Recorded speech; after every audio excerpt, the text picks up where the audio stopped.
Assalamualaikum warahmatullahi wabarakatuh. Perkenalkan nama saya Dela Giska Mediani dari kelas B dengan nomor hadir 9 dengan NIM 14106210226. Di sini saya akan mempresentasikan analisis hubungan individu, fenomena penggunaan akun Instagram kedua atau second account. Berikut daftar isi langsung di latar belakang. Pada dasarnya, Instagram memberikan tiga jenis akun Instagram yang memiliki fitur berbeda-beda, yaitu personal account, creator account, dan business account. Namun pada beberapa tahun terakhir muncul fenomena baru yaitu penggunaan second account Instagram.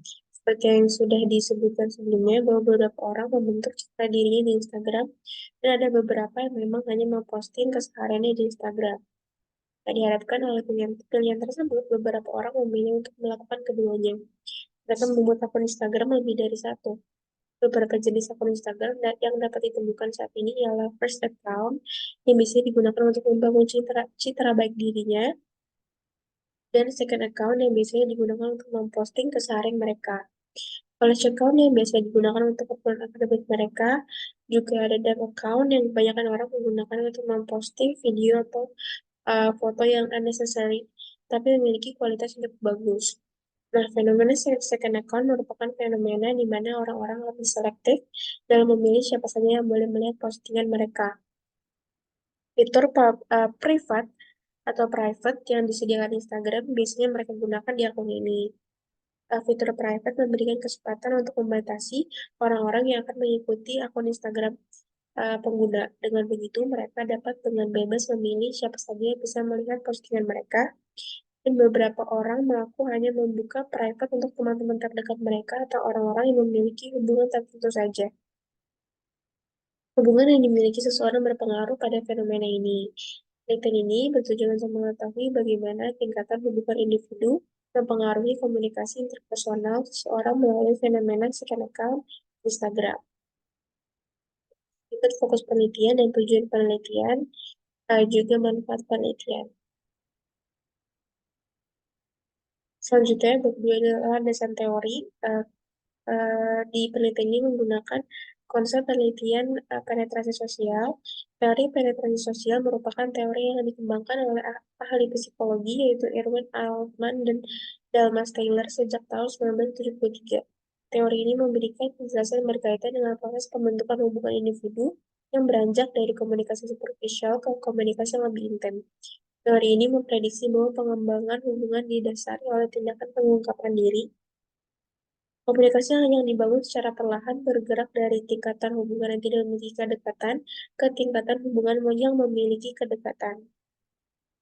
Karena semakin banyak waktu yang dihabiskan oleh individu, maka akan semakin terbuka dengan individu tersebut. West dan Turner tahun 2009 memberikan asumsinya terhadap teori penetrasi sosial. Yaitu pertama, hubungan mengalami kemajuan dari tidak memiliki kedekatan menjadi lebih intim. Kedua, perkembangan hubungan sistematis dan dapat diprediksi. Tiga, perkembangan hubungan mencakup depenetrasi atau penarikan diri dan disolusi. Dan yang terakhir itu, inti dari perkembangan hubungan adalah pembukaan diri.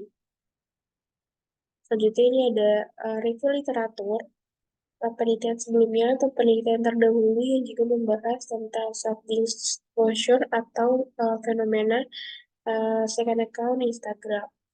Pertama ada di tahun 2022, terus juga di 2022 dengan judul hubungan antara aktivis second account di media sosial Instagram dengan self-disclosure pada generasi Z di Kota Bandung. Selanjutnya di 2024 dengan judul dramaturgi dalam media sosial second account di Instagram sebagai self-disclosure. Pada tahun 2023 terdapat judul penelitian media sosial dan citra diri, peran akun kedua dalam melindungi identitas dan privasi anak serta remaja. Selanjutnya pada 2022 dengan judul Multiple Instagram Account and the Illusion of Freedom. Di 2023 dengan judul Gambaran Self-Disclosure Pengguna Second Account Instagram dengan studi fenomenologi self-disclosure penggunaan second account Instagram pada dewasa awal. Selanjutnya di 2022 dengan judul Analisis Self-Disclosure Penggunaan Second Account Instagram di kalangan mahasiswa Universitas D. Hasan Bengkulu. Selanjutnya pada bab ketiga terdapat metode penelitian. Pertama, paradigma penelitian. Penelitian ini menggunakan pendekatan positivisme karena penelitian ini bertujuan untuk mengobservasi perihal perilaku individu dengan tujuan untuk menemukan atau mengkonfirmasi serangkaian sebab akibat dalam kehidupan sehari-hari manusia. Selanjutnya, pendekatan penelitian. Penelitian ini menggunakan penelitian kualitatif. Pendekatan penelitian kualitatif dilakukan untuk menjelaskan dan menganalisis fenomena individu atau kelompok, peristiwa, dinamika sosial, sikap, keyakinan, dan persepsi. Untuk metode penelitian, metode yang digunakan adalah wawancara yang dilakukan secara langsung. Wawancara merupakan metode yang paling sering digunakan pada penelitian kualitatif. Wawancara penelitian lebih dari sekedar percakapan dan berkisar dari informal ke formal. Walaupun semua percakapan mempunyai aturan peralihan tertentu atau terkendali oleh satu atau partisipan lainnya, aturan pada wawancara penelitian lebih ketat, tidak seperti pada percakapan biasa. Wawancara penelitian ditujukan untuk mendapatkan informasi dari satu sisi saja, oleh karena itu hubungan asimetris harus tampak. Selanjutnya, teknik penarikan informan. Pada penelitian ini menggunakan purposive sampling yang disampaikan oleh Sugiono. Purposive sampling adalah teknik pengambilan sampel sumber data dengan pertimbangan tertentu. Pertimbangan tertentu ini misalnya orang tersebut yang dianggap paling tahu tentang apa yang kita harapkan, atau mungkin dia sebagai penguasa sehingga akan memudahkan peneliti memahami objek atau situasi yang diteliti. Pemilihan informan dilakukan dengan teknik purposive sampling atau pemilihan secara sengaja dengan beberapa pertimbangan. Selanjutnya metode pengumpulan data.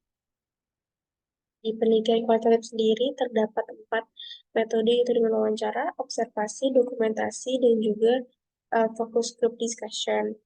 Untuk penelitian ini menggunakan metode wawancara untuk mengumpulkan.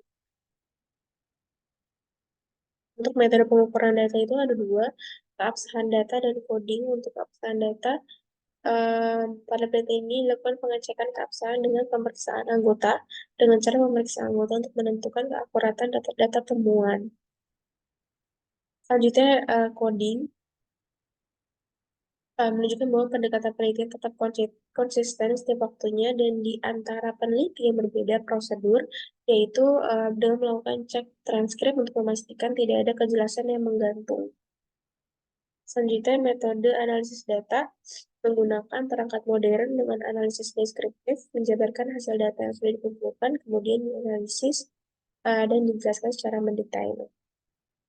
Untuk keterbatasan dan kelemahan penelitian, untuk keterbatasannya meliputi luasnya cakupan populasi yang dapat dijadikan informan, sehingga peneliti kesulitan untuk menemukan informan yang tepat.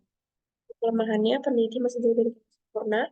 Penelitian ini tidak dapat memberikan referensi atau sumber dari jurnal internasional. Sekian pemaparan yang dapat saya sampaikan. Kurang lebihnya mohon maaf. Wassalamualaikum warahmatullahi wabarakatuh.